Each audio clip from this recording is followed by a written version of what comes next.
you can take infrared photos with like a regular camera. The thing is, you need to buy a very special filter to make that happen. And I'm gonna give you a really quick overview of how this works. Basically, your camera has another filter in it that only allows invisible light, but it's not very effective. It's like maybe 1% of infrared light can get into a sensor. So what we're gonna do is we're gonna use this filter, which blocks visible light and lets in only infrared light into your sensor. Now the problem is that this filter, since you're not shooting visible light, you're shooting infrared light, it's pitch black, meaning you're going to be doing very long exposures during the daytime, okay? So to do this, first of all, you need to be shooting in the middle of the day, preferably during the summer, all right? And there's a few steps that you're going to have to do in order to be successful. So I'm gonna teach you today how to take an infrared photo with your regular camera and the Hoya R72 filter, which you can find easily on eBay. Let's go over what you need to do first. First, you need to be shooting in the middle of the day, preferably in the summer, all right? That's very important.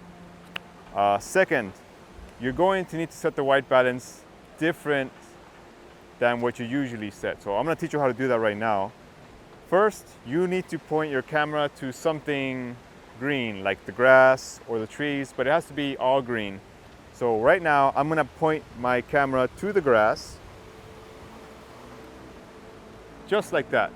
So, step 2, I'm gonna take my Hoya filter and I'm gonna put it on the camera and I'm gonna take a picture of the grass like that.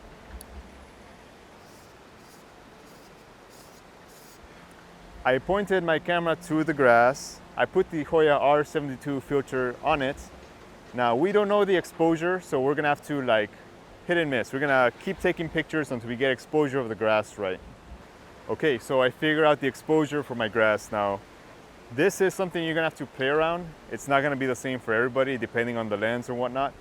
But right now I'm shooting at f4, my ISO is 1600, my shutter speed is 1 second, and that gave me an exposure of the grass just fine. So now I'm gonna go into my menu. I'm gonna make sure my balance is set to custom white balance, and then I'm gonna select the picture of the grass I just took. It's gonna come out like very red, and I'm gonna set that as my white balance. So what that's gonna do, it's gonna tell the camera that pretty much anything green should be white. And that's how you calibrate your camera for taking the next photo. Next step is to compose your picture. But the problem is that the Hoya R72 filter is pitch black, so you can't see a thing. So you're gonna have to take off the filter again, right? Go to your camera, recompose the picture the way you want. All right, now that you've recomposed your image, or reframed it, however you want to say, take your filter, put it back on. All right, now you might be thinking, I am ready to shoot my photo, right? That's where you might be wrong. Actually, something that you might have trouble with is a light coming in and hitting the viewfinder. So this could actually mess up your photo. You get some hot spots in the picture. We don't want that. But before that, I want to point out that some lenses have little red markings on top of the lens. That is because when you focus, when the camera focuses, it's calibrated to focusing for visible light, you know? But since we're shooting with infrared, you have these little red markings.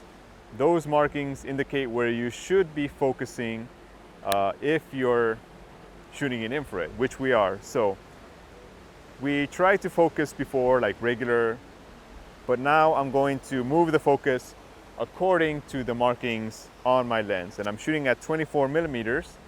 I'm gonna set it to infinity. And instead of doing the little white line that my lens usually focuses on, I'm gonna set it to the little marking that says 24 millimeters infinity. So nobody tells you that, but when you shoot infrared, you should be focusing according to the little red lines. And that's most modern lens has that. And even if you don't, just play around with it. trial and error. Now, what I want you to do is to find something to cover the little eyepiece right here. Otherwise, you're gonna get hot spots on your lens. So we do that, and we're ready to do our exposure. So take the photo. Now you wanna check it.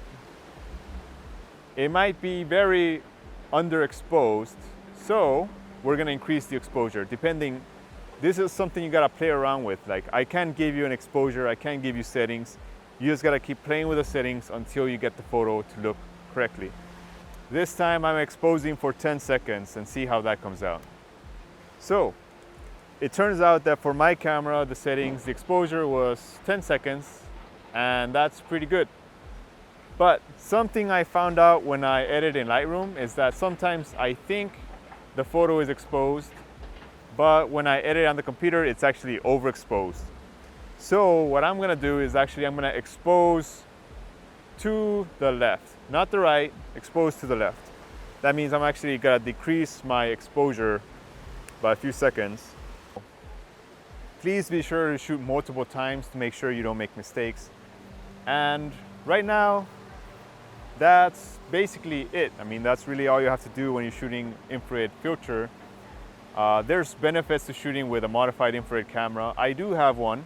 The main benefit is that you don't have to do these long exposures, because this exposure was, like I said, it's like 8 seconds, 10 seconds, and everything's gonna be kind of blurry. The people are gonna be walking. But if you want to invest in an infrared camera, like dedicated modified infrared camera, you won't have to worry about these long exposure times.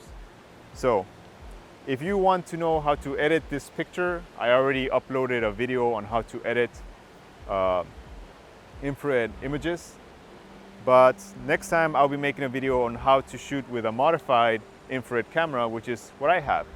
And I'm also going to make a video, like a video primer, introduction to infrared photography, where I talk about everything.